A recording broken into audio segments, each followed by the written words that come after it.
ಉದ್ದೇಶ ಇರುವಂಥದ್ದು. ಈ ಒಂದು ಪತ್ರಿಕಾಗೋಷ್ಠಿ ಕರೀಲಿಕ್ಕೆ ಉದ್ದೇಶ, ಮಂಗಳೂರಿನಲ್ಲಿ ಹೈಕೋರ್ಟ್ ಸಂಚಾರಿ ಪೀಠ ಮತ್ತು ಹೈಕೋರ್ಟ್ ಪೀಠ ಆಗಬೇಕು ಅಂತೇಳುವ ಹೋರಾಟ ಭಾಳ ವರ್ಷದಿಂದ ಮಾಡ್ತಾಯಿದ್ದೀವಿ. ಕಳೆದ 2 ವರ್ಷಗಳಿಂದ ಈ ಹೋರಾಟಕ್ಕೆ ಹೆಚ್ಚು ಗಮನವನ್ನು ಕೊಟ್ಟು, ಇದು ಒಂದು ನೈಜವಾದಂಥ ಬೇಡಿಕೆ. ಈ ಬೇಡಿಕೆಗೆ ನಮ್ಮಲ್ಲಿ ನಮ್ಮದೇ ಆದಂಥ ಕಾರಣಗಳಿದ್ದಾವೆ. ಮತ್ತು ಮಂಗಳೂರು ಅಂದರೆ ಕರಾವಳಿ ಜಿಲ್ಲೆ, ದಕ್ಷಿಣ ಕನ್ನಡ, ಉಡುಪಿ ಮತ್ತು ಉತ್ತರ ಕನ್ನಡ, ಅದಕ್ಕೆ ಸೇರಿ ಕೊಡಗು, ಚಿಕ್ಕಮಗಳೂರು ಸೇರಿಸಿದರೆ ಒಳ್ಳೆಯದು ಅಂತೇಳುವ ಒಂದು ವಿಚಾರವನ್ನು ಕೂಡ ಹೈಕೋರ್ಟಿನ ಮುಖ್ಯ ನ್ಯಾಯಾಧೀಶರ ಮುಂದೆ ಇಟ್ಟು ಈ ಒಂದು ಹೈಕೋರ್ಟಿನ ನ್ಯಾಯಪೀಠವನ್ನು ಮಂಗಳೂರಿನಲ್ಲಿ ಮಾಡಬೇಕು ಅಂತ ಹೇಳುವುದು ಹೋರಾಟವನ್ನು ಮಾಡ್ತಾಯಿತ್ತು. ಇದರ ಹೋರಾಟದ ಫಲವಾಗಿ ನಾವು ಬೇರೆ ಬೇರೆ ವಾಕ್ಸ್ ಆಫ್ ಲೈಫ್, ಅದು ವ್ಯಾಪಾರಸ್ಥರಿರ್ಬೋದು, ಇಂಡಸ್ಟ್ರಿಯವರು ಇರ್ಬೋದು, ಅಥವಾ ಬೇರೆ ಬೇರೆ ಲಿಟಿಗೆಂಟ್ಸ್ ಇರ್ಬೋದು, ಅಥವಾ ಲಾ ಕಾಲೇಜಿನ ವಿದ್ಯಾರ್ಥಿಗಳಿರ್ಬೋದು, ಕಾರ್ಮಿಕ ವರ್ಗದವರು ಇರ್ಬೋದು, ಸಾಮಾನ್ಯ ಜನರು ಇರ್ಬೋದು, ಇಂಟಕ್ಕು ಅಥವಾ ಬೇರೆ ಬೇರೆ ಕಾರ್ಮಿಕ ಸಂಘಟನೆಗಳಿರ್ಬೋದು, ಇದೆಲ್ಲರ ಜೊತೆ ಈಗಾಗಲೇ ಅನೇಕ ಬಾರಿ ಸಂಭಾಷಣೆಗಳನ್ನು ಮಾಡಿ ಮಂಗಳೂರಿನಲ್ಲಿ ಹೈಕೋರ್ಟ್ ಪೀಠದ ಅವಶ್ಯಕತೆಯ ಬಗ್ಗೆ ಹೈಕೋರ್ಟಿನ ಮುಖ್ಯ ನ್ಯಾಯಮೂರ್ತಿಗಳಿಗೆ ಮತ್ತು ಕರ್ನಾಟಕ ಸರ್ಕಾರಕ್ಕೆ, ಸುಪ್ರೀಂ ಕೋರ್ಟಿಗೆ ಇದರ ಬಗ್ಗೆ ನಾವು ಸರಿಯಾದಂಥ ಮಾಹಿತಿಯನ್ನು ಸ್ಟ್ಯಾಟಿಸ್ಟಿಕ್ಸ್ ಜೊತೆಯಲ್ಲಿ, ಅಂಕಿಅಂಶದ ಜೊತೆಯಲ್ಲಿ ನೀಡಿದ್ದೇವೆ. ಅದು ಮಾತ್ರವಲ್ಲ, ಅನೇಕ ಹೋರಾಟಗಳನ್ನು ಮಾಡಿದ್ದೀವಿ. ಅದು ಪೋಸ್ಟ್ ಕಾರ್ಡ್ ಚಳವಳಿ ಇರ್ಬೋದು, ಅಥವಾ ಇಮೇಲ್ಗಳನ್ನು ಕಳಿಸುವುದಿರ್ಬೋದು, ಅಥವಾ ಬೇರೆ ಬೇರೆ ಬಾರ್ ಅಸೋಸಿಯೇಷನ್ಗಳಲ್ಲಿ ಹೋಗಿ ಸಾರ್ವಜನಿಕರನ್ನು ಕರೆಸಿ ಮಾತಾಡೋದು ಇರ್ಬೋದು.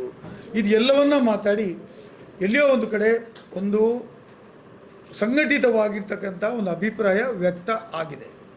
ಹಾಗಾಗಿ ಇವತ್ತು ಇದರ ಬಗ್ಗೆ ಹೆಚ್ಚು ಗಮನವನ್ನು ಕೊಡುವುದಕ್ಕೋಸ್ಕರ ಇತ್ತೀಚೆಗೆ ನಾವು ನಜೀರ್ ಅವರು, ನಮ್ಮ ಮಾಜಿ ಸುಪ್ರೀಂ ಕೋರ್ಟ್ನ ನ್ಯಾಯಾಧೀಶರು ಮತ್ತು ಪ್ರಸ್ತುತ ಆಂಧ್ರ ಪ್ರದೇಶದ ರಾಜ್ಯಪಾಲರು, ಇವರು ಮತ್ತು ಬೇರೆ ಬೇರೆ ವ್ಯಕ್ತಿಗಳು ಸೇರಿ ನಮ್ಮ ಕರ್ನಾಟಕ ರಾಜ್ಯದ ಮುಖ್ಯ ನ್ಯಾಯಾಧೀಶರನ್ನು ಭೇಟಿ ಮಾಡಿ ಅವರಿಗೆ ಈ ಒಂದು ಪೀಠದ ಬಗ್ಗೆ ಮನವರಿಕೆಯನ್ನು ಕೊಟ್ಟಿದ್ದೇವೆ. ಅದಕ್ಕಾಗಿ ಅವರು ಕೂಡ ಈ ಪೀಠ ಅವಶ್ಯಕತೆ ಇದೆ ಅಂತ ಹೇಳೋದು ಹೈಕೋರ್ಟ್ ಮುಖ್ಯ ನ್ಯಾಯಾಧೀಶರಿಗೂ ಕನ್ವಿನ್ಸ್ ಆಗಿದೆ. ಅದೇ ರೀತಿ ನಮ್ಮ ಜಿಲ್ಲೆಯ ಉಸ್ತುವಾರಿ ನ್ಯಾಯಾಧೀಶರು ಆನಂದಲ್ಲ, ಜಸ್ಟಿಸ್ ನರೇಂದ್ರ ಪ್ರಸಾದ್ ನಮ್ಮ ಜಿಲ್ಲೆಯ ಅಡ್ಮಿನಿಸ್ಟ್ರೇಟಿವ್ ಜಡ್ಜ್, ಅವರನ್ನು ಕೂಡ ಮಾತಾಡಿ ಅವರು ಕೂಡ ಹೌದು ಅವಶ್ಯಕತೆ ಇದೆ ಅಂತ ಹೇಳುವಂಥದ್ದು ಹೇಳಿದ್ದಾರೆ. ಅದೇ ರೀತಿ ಬೇರೆ ಬೇರೆ ನ್ಯಾಯಾಧೀಶರುಗಳು ಕೂಡ ಇಲ್ಲ, ಕರಾವಳಿ ಭಾಗಕ್ಕೆ ಹೈಕೋರ್ಟಿನ ಪೀಠ ಕೊಡುವಂಥದ್ದು ಅವಶ್ಯಕತೆ ಇದೆ ಅಂತ ಹೇಳುವ ತೀರ್ಮಾನಕ್ಕೆ ಬಂದಿದ್ದೇವೆ.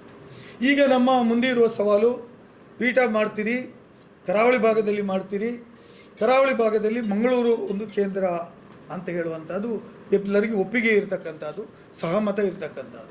ಈಗಾಗಲೇ ಉಡುಪಿ ವಕೀಲರ ಜೊತೆ ಮಾತಾಡಿದ್ದೇವೆ, ಮಂಗಳೂರು ಜಿಲ್ಲೆಯ ಸಮಸ್ತ ವಕೀಲರ ಜೊತೆ ಮಾತಾಡಿದ್ದೇವೆ, ನಾರ್ತ್ ಕೇಂದ್ರ ವಕೀಲರುಗಳ ಜೊತೆ ಸಂಭಾಷಣೆ ಮಾಡಿದ್ದೇವೆ, ಕೊಡಗಿಗೆ ಹೋಗಿ ಕೊಡಗಿನ ವಕೀಲರ ಜೊತೆ ಮಾತಾಡಿದ್ದೇವೆ, ಚಿಕ್ಕಮಗಳೂರಿಗೆ ಹೋಗಿ ಚಿಕ್ಕಮಗಳೂರಿನ ವಕೀಲರ ಜೊತೆ ಮಾತಾಡಿದ್ದೇವೆ. ಎಲ್ಲರ ಸಹಮತ ಇದೆ. ಹಾಗಾಗಿ ಈ ಒಂದು ಪೀಠ ಕೊಡಬೇಕಾದರೆ ಕೆಲವು ಕಂಡೀಷನ್ಸ್ಗಳು ಇದ್ದೇ ಇರ್ತದೆ. ಇದು ಕೊಡಿ, ಅದು ಕೊಡಿ, ಇಷ್ಟು ಜಾಗ ಕೊಡಿ, ಜಡ್ಜರ್ಗಳಿಗೆ ನಿವಾಸಕ್ಕೆ ಜಾಗ ಕೊಡಿ, ಬೆಂಚ್ ಮಾಡಲಿಕ್ಕೆ ಬೇಕಾದಂಥ ಸ್ಥಳಾವಕಾಶ ಕೊಡಿ, ಕೋರ್ಟ್ ಹಾಲ್ಗಳನ್ನು ಕೊಡಿ, ಅಡ್ಮಿನಿಸ್ಟ್ರೇಟಿವ್ ಆಫೀಸಿಗೆ ಜಾಗ ಕೊಡಿ, ದಾಖಲೆ ಪತ್ರಗಳನ್ನು ಇಡಲಿಕ್ಕೆ ಜಾಗ ಕೊಡಿ, ಇದೆಲ್ಲವನ್ನು ಕೇಳಿದ್ದಾರೆ. ಇದಕ್ಕೆಲ್ಲವಕ್ಕೆ ಪೂರ್ವಭಾವಿಯಾಗಿ ನಾವು ಈಗಾಗಲೇ ದಕ್ಷಿಣ ಕನ್ನಡ ಜಿಲ್ಲಾಧಿಕಾರಿ ಕಚೇರಿ, ಹಿಂದೆ ಜಿಲ್ಲಾಧಿಕಾರಿ ಕಚೇರಿ ಆಗಿರ್ತಕ್ಕಂಥ ಸ್ಟೇಟ್ ಬ್ಯಾಂಕ್ನಲ್ಲಿ ಇರುವಂಥ ಸುಮಾರು 5.5 ಎಕರೆ ಜಾಗದಲ್ಲಿ ಇರ್ತಕ್ಕಂಥ ಒಂದು 4 ಮಹಡಿಯ ಬಿಲ್ಡಿಂಗು, ಗ್ರೌಂಡ್ ಪ್ಲಸ್ 3, 3 ಮಾಡಿ ಪ್ಲಸ್ ಗ್ರೌಂಡ್ ಪ್ಲಸ್ ಮಾಡಿ ಇರುವಂಥ ಬಿಲ್ಡಿಂಗನ್ನು ಈಗಾಗಲೇ ನಾವೆಲ್ಲ ವಕೀಲರುಗಳು ಹೋಗಿ ಇನ್ಸ್ಪೆಕ್ಷನ್ ಮಾಡಿದ್ದೇವೆ. ಈಗಾಗಲೇ ಜಿಲ್ಲಾ ಉಸ್ತುವಾರಿ ಮಂತ್ರಿಗಳು ಅದನ್ನು ಹೈಕೋರ್ಟ್ ಪೀಠಕ್ಕೆ ಮೀಸಲು ಇಡಿ ಅಂತ ಸರ್ಕಾರಕ್ಕೆ ಬರೆದಿದ್ದಾರೆ. ಕಂದಾಯ ಸಚಿವರನ್ನ ಭೇಟಿ ಮಾಡಿದ್ದೇವೆ, ನಮ್ಮ ಲಾಸ್ ಮಿನಿಸ್ಟರ್ನ ಭೇಟಿ ಮಾಡಿದ್ದೇವೆ, ಮುಖ್ಯಮಂತ್ರಿಗಳನ್ನು ಭೇಟಿ ಮಾಡಿದ್ದೇವೆ. ಹಾಗಾಗಿ ಈ ಬಿಲ್ಡಿಂಗನ್ನು ನಾವು ನೋಡಿದಾಗ ಅದು ಅತ್ಯಂತ ಸೂಕ್ತವಾದಂಥ ಬಿಲ್ಡಿಂಗು ಅಂತ ನಮ್ಮ ಗಮನಕ್ಕೆ ಬಂದಿದೆ. ಮತ್ತು ನಮ್ಮ ಎಲ್ಲ senior advocates like B Ibrahim ಇರ್ಬೋದು, ಬೇರೆ ಬೇರೆ ಅಡ್ವೊಕೇಟ್ಸ್ಗಳು ಬಂದು ಇದು ಸೂಕ್ತವಾದ ಕಟ್ಟಡಕ್ಕೆ ಸೂಕ್ತವಾದಂಥದ್ದು, ಕೋರ್ಟಿನ ಸಂಚಾರಿ ಪೀಠ ಮಾಡಲಿಕ್ಕೆ ಪ್ರಸ್ತುತ ಒಂದು ಒಳ್ಳೆಯ ಒಂದು ಬಿಲ್ಡಿಂಗ್ ಅಂತ ಹೇಳುವಂಥದ್ದು ಹೇಳಿದ್ದಾರೆ. ಅದರ ಜೊತೆಯಲ್ಲಿ ಈಗ ನಮ್ಮ ಮಂಗಳೂರಿನಲ್ಲಿರ್ತಕ್ಕಂಥ ಜೈಲು ಅದು ಬಾಳೆಗುಣಿಗೆ ವರ್ಗಾವಣೆ ಮಾಡಬೇಕು ಅಂತ ಹೇಳುವಂಥದ್ದು ತಮ್ಗೆ ಗೊತ್ತಿದ್ದ